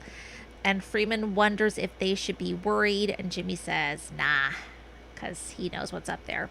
He's already talked to Colvin about this. Officer Massey gives McNulty a message from D'Agostino, says, she doesn't know it's D'Agostino. She just had a nice voice, like a kitty cat. Yeah. We get one more call on the wiretap, and boom, they've got Stringer's cell phone. Freeman worries that the cell phone may not last long, so he and McNulty quickly call Daniels and Perlman in that moment. Daniels calls in a favor from Fitz to get the wiretap organized by the end of the day. He convinces him to help them out with Bay Wireless by reminding him that the port case came down early because of an issue with the feds. So I'm guessing they were talking about Kutris. Yes, yeah, exactly. all that happened there. Okay. So, what's up? Shut the door.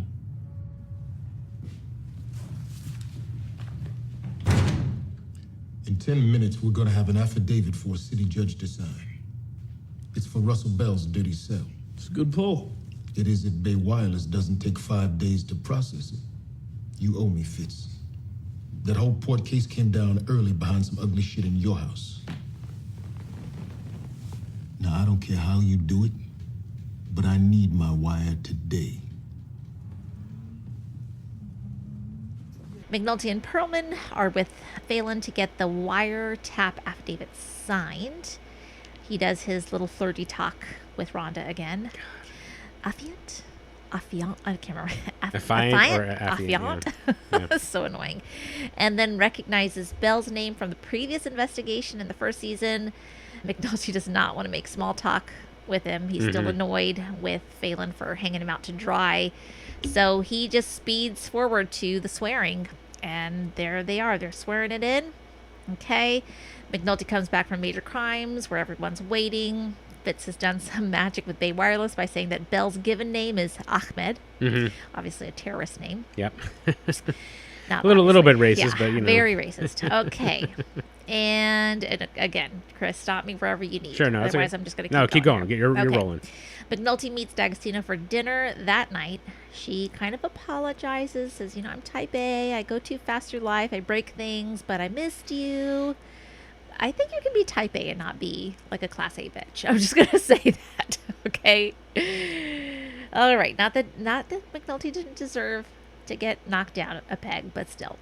All right. She says, I missed you. He says, I missed you too. She shows him her hotel key and then starts trying to get info out of him about Amsterdam and Colvin. Just like that. And he sees right through her attempt there and decides to say goodnight. Yeah. I ordered one for you. Thanks. Surprised I called? A little. After the way we left it. A type A, Jimmy. People like me break things. When I slow down or when I take a minute to think about it, Is that your idea of an apology?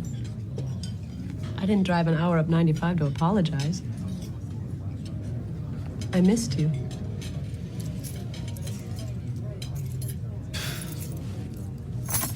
Missed you too, I guess. Still, seems a long way to come just to tell me that. Turn around and drive back down to D.C. Not driving back tonight.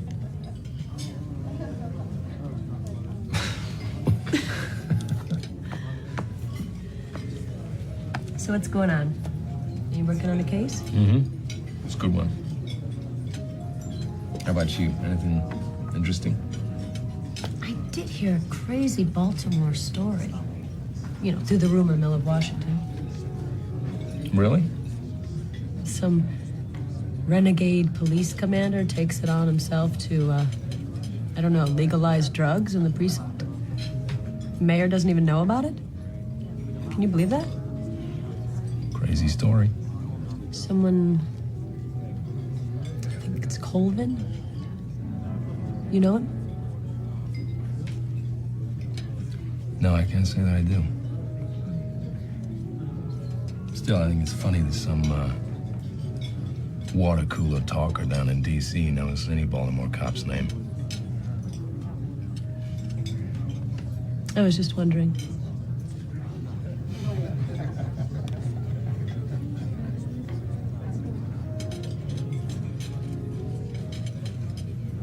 Listen, I'm, Are you leaving? Yeah, I think so. Good night. So yeah, first of all, yeah, I agree. You can be type A and be a decent person. Yes. Now, it's hard to say, I think, based on what we've seen.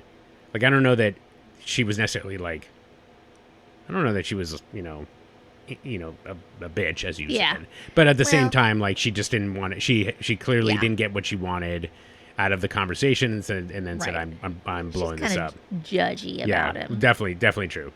And, this scene is just interesting because, well, first of all, McNulty clearly didn't have a conscience about leaving his boys at home, but to go have sex, but, betraying Colvin was a bridge too far that's for him. Too much. Now, in this situation, she, of course, is being, like, completely manipulative. So, I don't and fault it's him very at all. see-through. Yeah, exactly.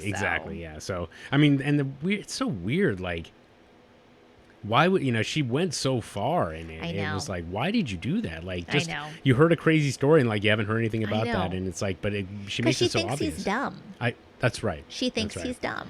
Yeah, and of course, like, she doesn't have any idea that he knows this guy intimately. Right. So of course that becomes a bit of a problem too. Right. But in any case, so that's kind of interesting. And then just the thing with the keys, dropping the keys down, putting them back up. Just that's kind of it's a little bit more on the nose, I think, than the Wire typically does. But the way that they pushed in on McNulty as he realizes what she's doing, and then it just kind of puts a button on the scene, which I think is fine. I think that, sorry, I will back up a little bit to the Phelan conversation, and I thought it was interesting how they shot McNulty swearing as the affiant. That they shot from like really far away, and they kind of which I think it just kind of symbolized more the closure of the case. I think, which I just thought was a really nice touch. Moving on to the next thing, yeah. So anyway, okay, there you go. Okay, let me see here. The next day, the unit records Stringer talking to Shamrock, and they seem to be talking about supply. And Shamrock mentions 2 hitters, so killers, right, on the phone. Stringer says, "No, not on the phone." Yeah, and then they know they've got him. Yeah.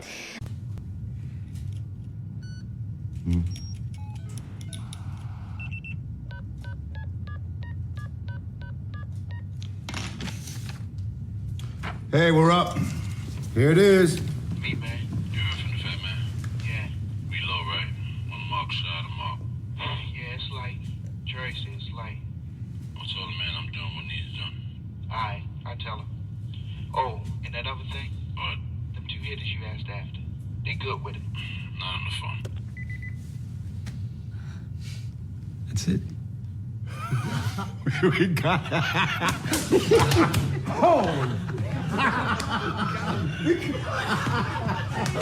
Good work.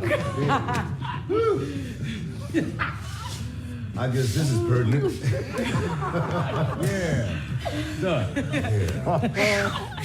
All right, everybody's happy. McNulty and Daniels exchange a look. They shake hands. Woohoo! Yeah, we are gonna go get Stringer now. We got him. Okay, here we go. So wait, did you understand what that meant? I thought that meant that they have Stringer on like some kind of conspiracy or something good. like that. Yeah, so that they could go after him now. Yeah, because I was like, conspiracy to commit murder. Exactly. Yeah. So I think that like, okay, correct.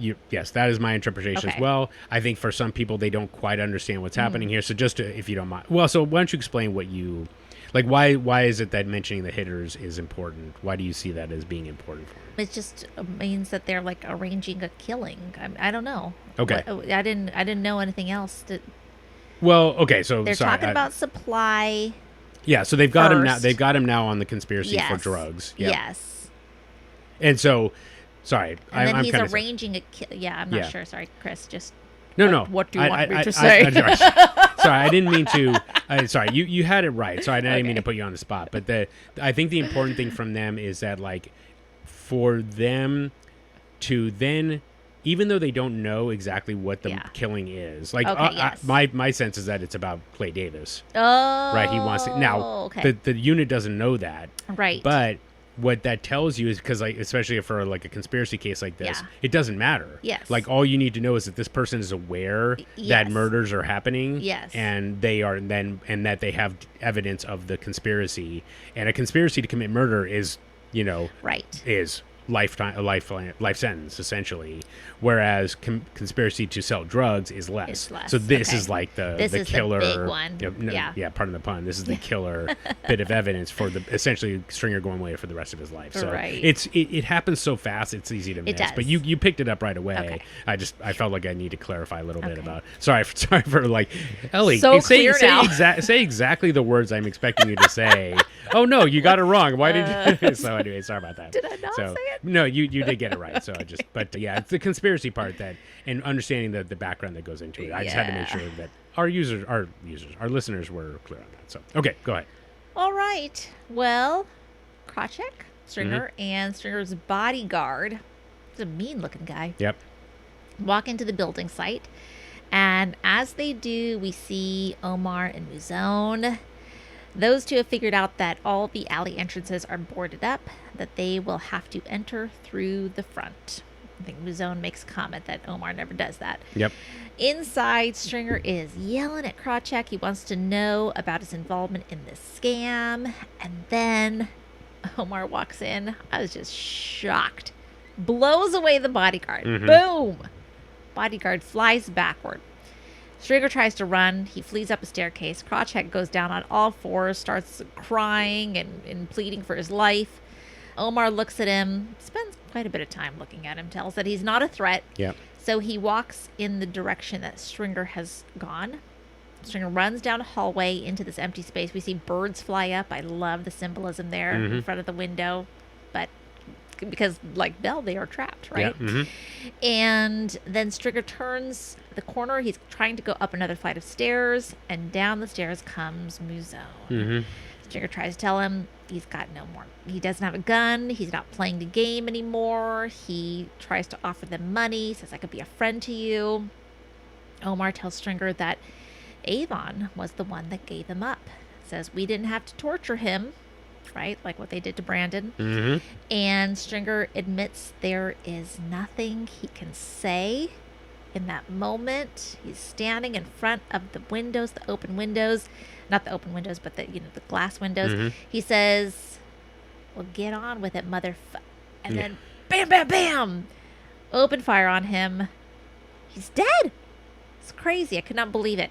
Outside the window of the floor, we then see a sign, coming soon, residential retail opportunities, B&B Enterprises. Yeah. And that's the end. Wow. Yeah, what a scene. What a scene. Yeah. I was not... I mean, I knew there was a chance Stringer would die, but damn, I just didn't think it was going to go like this. Mm-hmm. Never goes like I think it's going to go, but that's The Wire for you. So I'm glad you appreciated the pigeons. Oh, apparently yeah. that was scripted, that they would fly up. Yeah. Which is good. Very nice. You know, not it, and as you caught the torturer's ass. That was a comment about Brandon, as you said. So that's 3 years of work, essentially. Yeah. So that was interesting as well. I say this with some regularity, but I'll say it again. No music. Just you hear the sounds of him running, yes.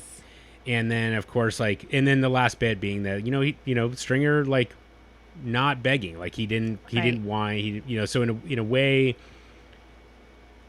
Krawcheck, who immediately crumbles into a whining mass of, begging, Stringer doesn't do that. He just, okay, well, this is the end for me, and I'm going to stand up and take it, which just kind of, it's a little bit surprising in that, Avon was commenting about how hard he was, and here he is, accepting his fate, essentially, as a, as you would, expect. I mean, it's almost like when Bodhi was talking to Wallace and stand up like a man, that's what Avon does. So there's that. So then to back up a little bit. So I did have one nitpick. Okay. Which is, how did Brother Muzone end up coming down the stairs? I know. I didn't understand. They both go up inside the front. Well. So how does Muzone get past them without being seen? Exactly. And get up the stairs. I don't know. Yeah. My guess is that he went up a different unit, went up to the top, and then went down. Sure, but that's all I've got. We'll say that's what happened. Yeah. So, okay, so then the last, I will add a few more from All the Pieces Matter.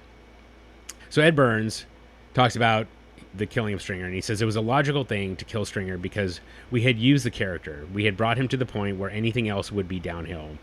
To me, it would make sense to kill him. We crafted the relationships in such a way that just as he was trying to get out, the wall would close down upon him, and he would have this death, which I think was a big shock to Idris. I don't think it's fair for a character to go beyond a high mark of his journey, just stretch the arc out for the sake of keeping the character there. Mm-hmm. So Idris said, it was a big deal, but it certainly was a surprise. You know what? Death is a surprise.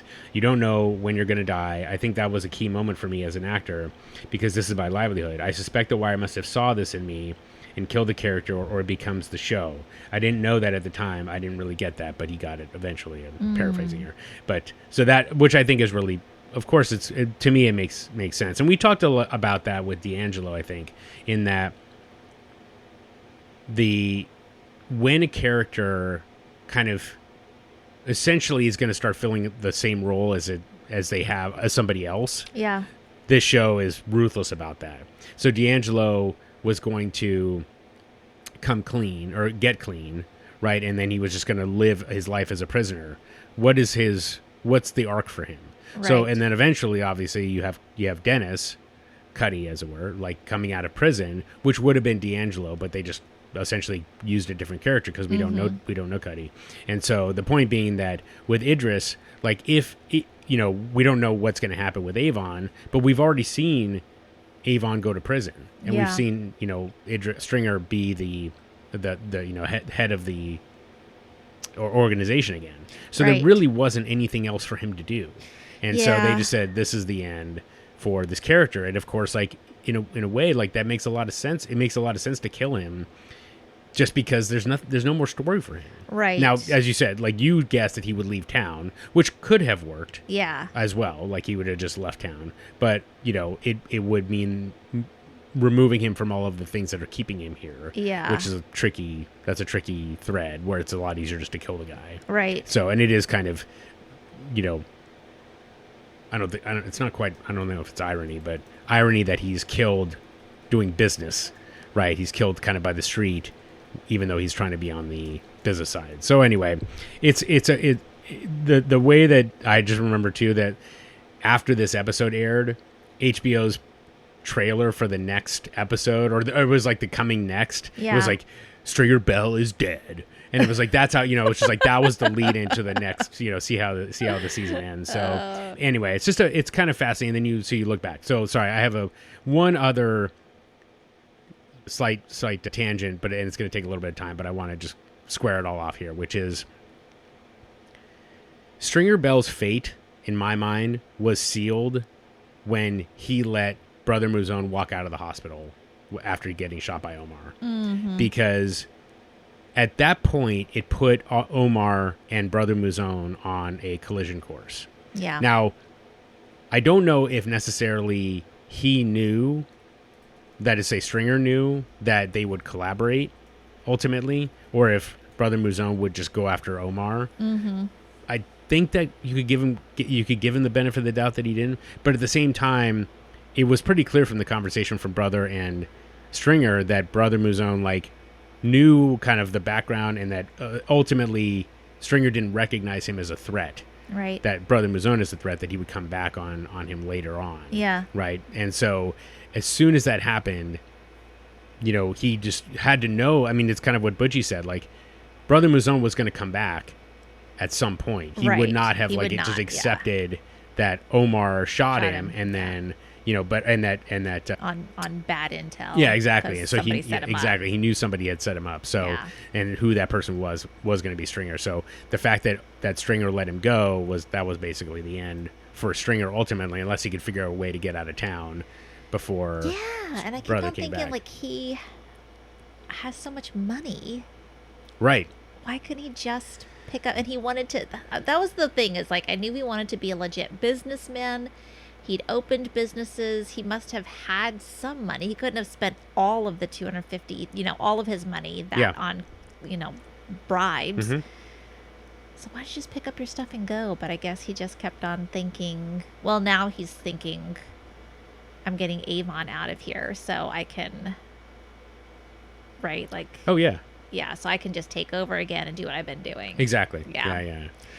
Yep. I don't know. It's a fascinating question. You wonder, like, where he would have seen that, where the rift would have happened. Yeah. Like, if he had, after Avon got shot in that scene, instead of, confessing to Avon, he just said, okay, that's it. I'm done here. Yeah. And he just gets out. That would have been maybe the part that made sense, because otherwise it seemed like Avon and he were getting along again. Exactly. So, I don't know. So it's interesting. But I just think about, now that we've seen the arc and we see the end for Stringer, this is where it really began for him. Right. So, yeah. So, anyway, yeah. So, rest in peace, Stringer. No, don't rest in peace. Screw you. No. You killed a 14-year-old kid. You did. You're terrible. Yeah, son of a bitch.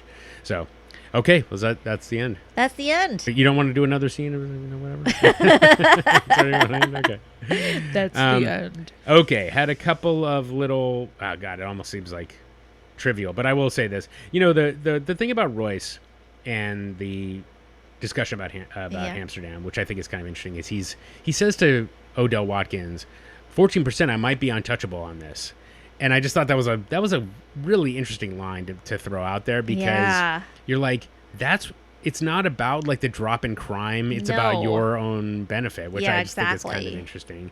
And then Phelan says to McNulty, what's done is done, which is what he said in season 1 when they find out that McNulty dropped a dime to Phelan and got everybody pissed off at it. So anyway, I just thought that was just a little callback there as well. So, okay, well, let's get into a couple of our categories. So, lot of music in this one. Interestingly, a little bit of soul, the music explosion, which there's not a symbol. McNulty's looking for the digital equipment. That's a song that's playing.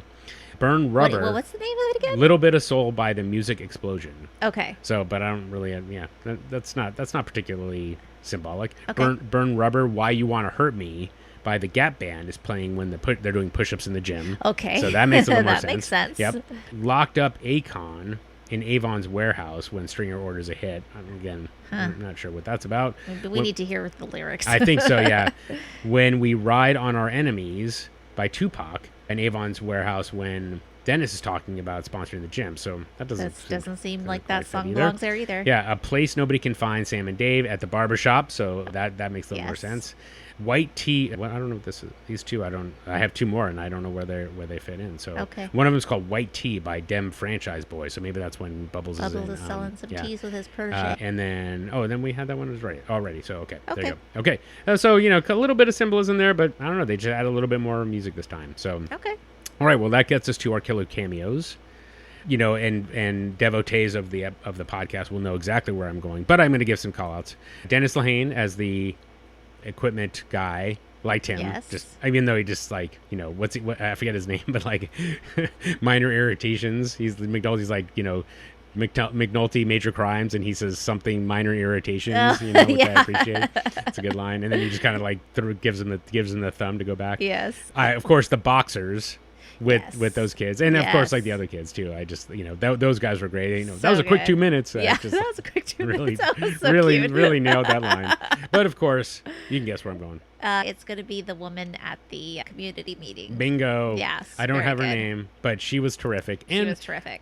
Just normally, the cameos can be relatively short, just if they have an impact, but that was a long monologue. It was. And I mean, just everything that she did was so really terrific. Delivered. Yeah, I mean, it's a good job, whatever your name is, actress. So, okay, well, that gets us to our Mr. Nugget's life lessons. So, did you have any? I don't know that I do for this one. Okay. Not something that is very different from anything we've done before. Well, I love Justin having heart. Well, actually, I'm going to add. No, I totally agree. Yeah, life's gonna beat you up sometimes, and him, finding the heart to keep going. Is going to be. I mean, that's as good a lesson as there is. I feel like those are the stories you tell for longer. Absolutely. Than the easy wins or whatever. Or the 100%. Moments that somebody went in there and they just kept on standing up and taking it until the job was done. Yeah. No, and it reminds me of the last episode where that's the starting point. So yeah, I had a connection to that. So of course I'm just going to keep talking. Okay. Oh, that's a great lesson, Ellie. Here's a bunch of others, but I loved the boys cheering for Justin. Yes, like he got his ass kicked, and yet they recognize the heart of his, which I just appreciate. Like just cheer for your boys. Yes. Like even sometimes you might feel like a twinge of jealousy or like envy or whatever because you're like, God, I wish I could do that. Yes. Cheer. Always cheer. Yes, I agree be with happy that. for your friends and whoever. Just always be that positive source of. Okay. So a couple of other ones. Andy Krajcek. Oh wait, shoot! This is not for this one. That's for next episode. I'm not going to. Yeah. Okay. So, but Andy Krajcek. What did you want to say? Andy Krajcek sucks. So just agree. I'm not going to say like don't whine. I have nothing. I would act exactly as he did when if faced with a gun. I'm sure. So, I'm going to say this: we live in a time where it is easy to get information or get contacted by people that you don't know that are offering solutions. Beware the rainmaker. Rainmaking is now basically a cottage industry in this country in particular. I don't know about elsewhere.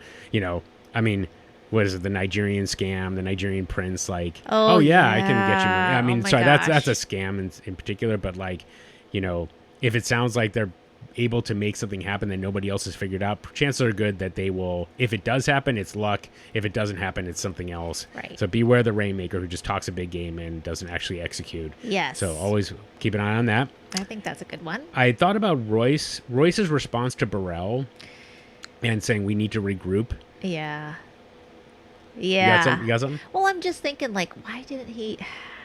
Because he was not specific, because he didn't share that he had any interest. Now he turned Burrell into a bigger enemy. Mm-hmm. He sent Burrell down a whole different path than he could have been on. Yeah. If he just say, hey, I just want to think about this a little bit longer, give me a little bit more time to see if we can figure something out, then Burrell wouldn't have gone to Carcetti. Yeah, exactly. Reveal, share your motives if Yeah. you've got them. Yeah. Because, people are going to fill the space. Yes, exactly. Yeah, People so- are going to fill the space. Yeah. 100%. Okay, well, all right. I Ellie is agree on with it. that. And then I agree with that. okay, cool. Well, there you go. So that's, I mean, you that was your, you knew this life lesson. You just, I knew it. Yeah. I knew it.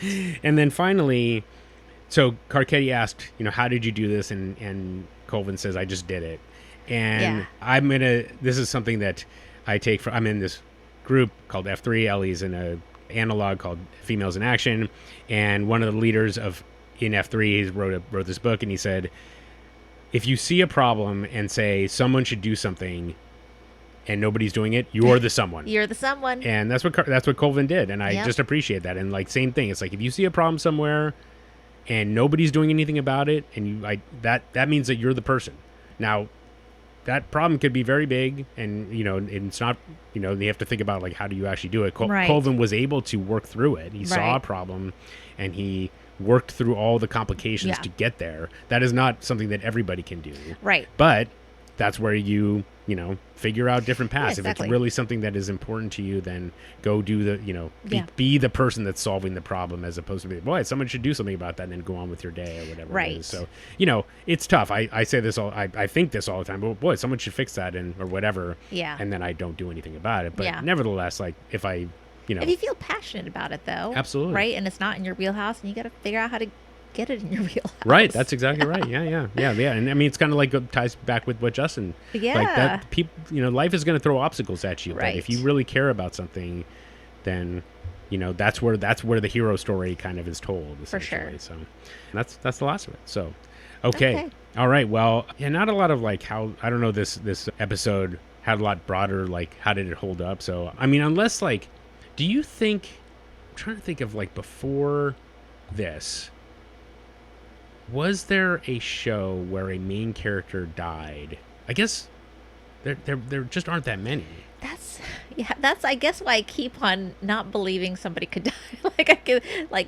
D can't die. Yeah. Sugar can't die. Like it just seems like in this time there weren't that many shows Yeah. where you would take somebody that seemed so precious to the show and Yeah. just axe them. Yeah. So yeah. Yeah, I mean, I saw it, but it's a lot more common. I mean, obviously, like Game Yeah, of Thrones, sure. like that's Yeah, what made exactly. its bones on Yes, that, right? But I mean, even yes. like like Breaking Bad had lots of like main Yeah. character deaths and stuff like that. So I don't know. I don't know if there were others at the time. I guess I'd have to figure that part out. Yeah. But anyway, so It's because the idea of a series is like you have these characters that have these storylines that can continue, right? Like Yeah. that is what makes it a series. So Mhm. then when you are totally willing to get rid of one of them, holy shit, that doesn't seem right. yeah, no, I agree, and I mean, for a character like what Alan Sepinwall said is that as much as anybody in the show, Stringer Bell was a main character, right? There are multiple characters Yeah. that you can identify, but Stringer Bell was a through line Right. for sure. Even in Right. season 2, when a lot of the Barksdale organization took a back seat, he was the most common character to be seen. Yeah. And so to cut him off here. Now, the other thing I think I mentioned before, but we'll mention here again, is that season 3, it sounded like when they were writing it that this was going to be the final season. So it actually Okay. it makes a little more sense that you would, in the second to last episode ever, that you would kill one of the main characters, because you're like, Yeah. well, what else do I have to Yeah. I don't necessarily have anything more to work with, really. Nevertheless, it is kind of a shock that you would do it in the second to last episode, I think, than For sure. So anyway. All the guys in all the doc guys in season 2, they knew that was going to be a 1-season deal? Or were they under the impression that maybe they would have a part in season 3 too? That is a good question. I don't know. That's a great question. I don't know though. Okay. So I don't remember reading anything about them being, but I guess it must have felt really final for them. Yeah. Right? Like there wasn't much else for them. You know, essentially the union being kind of shut down. So it's a good question though. I don't know if they knew that at the beginning or if it was going to be I'm completely guessing here, but you know, the way that they talked about season 2 being sort of part of the city and them trying to create a city and not just it being about the drug war. My guess is that they, you know, it must have been clear that this was kind of it certainly was a departure from what it was before. So keeping it going, I don't know, but I don't know if they knew explicitly. So interesting. So, but now we get to get into the predictions, and so we can guess we can see how Ellie guesses the season is going to end. So I'm gonna give you one because you already said it, but Avon gets arrested. Yeah, but here's the thing. Because now with Stringer not there, there's nothing holding Avon back from going to war the way that he wants to, right? So I'm wondering if he really gears up and gets ready to go hit Marlowe and Marlowe's guys, and then they act on the intel that Colvin got and then come in and arrest him amid all of his weapons and stuff like that. Okay. So that's kind of how I think it's going to go down. The only other thing that is with that, right now, Avon is the only one who knows who killed Stringer, right?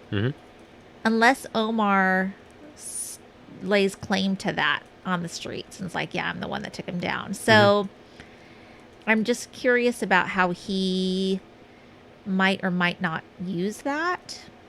How Avon will? Avon. Also, I'm wondering who takes over the Barksdale organization, and I'm wondering if Brianna steps in now. Although I don't know that that's going to happen this season, but I'm just saying for future here. Okay. Because all those people now, they got nobody leading them. There's no Stringer anymore. You know, Shamrock's not going to take over. He can't do that, right?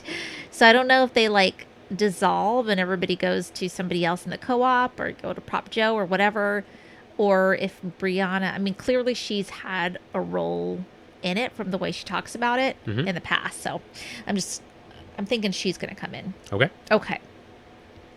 So I'm saying Avon is going to somehow use the fact that nobody knows who killed Stringer to his advantage somehow. Don't know how. I think Brianna is going to take over the Barksdale organization. Okay. And then I think Carcetti is going to make it official. I know I keep on saying that. But he's really going to make it official, and he is going to use drug policy reform for his platform, and he's preempting Royce from being able to use that. Okay. He's going to act on it sooner. All right. That's all I got. Okay. Yeah, I don't think we really have anything more for Dennis and Bubs to kind of wrap up their storylines in the end. They're both kind of in good place here. I mean, I'd love to see some more good stuff. God, I wonder if Johnny dies. Ooh, okay, I'm going to just say it. Johnny dies. Okay. He's really, now that Bubs has this little protege, Johnny's going to kick the bucket. He's going to overdose. Bubs is going to find out. Okay. All right. Okay. Anything for Colvin? Anything for... Oh, yeah. Oh, shit. Him. Let's see here. I think he is forced into retirement. Okay. Well, I mean, he's about to retire, but I think they're like, you got to retire now. Yeah, I'm just wondering, like, does he end up working with Carcetti somehow?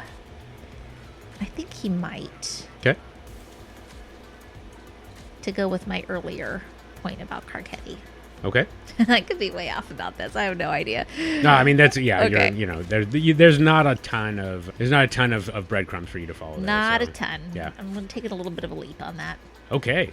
All right. That's for basically so many lines are kind of tied up at this point. Yes. I was think back, like there were somewhere you had like 9 predictions. Like, holy shit, how'd you do that? So anyway, I'll let you off the hook there. All so, right, thank you. that's a good amount. You've got basically all the Yeah, let's see.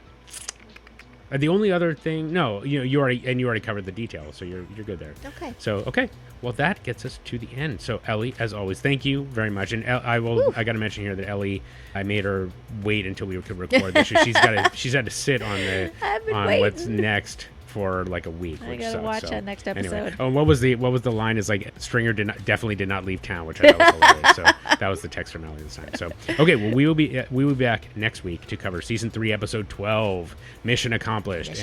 Children of or people who were alive and following the news in the early 2000s will recognize that line from a battleship carrier or aircraft carrier, I should say.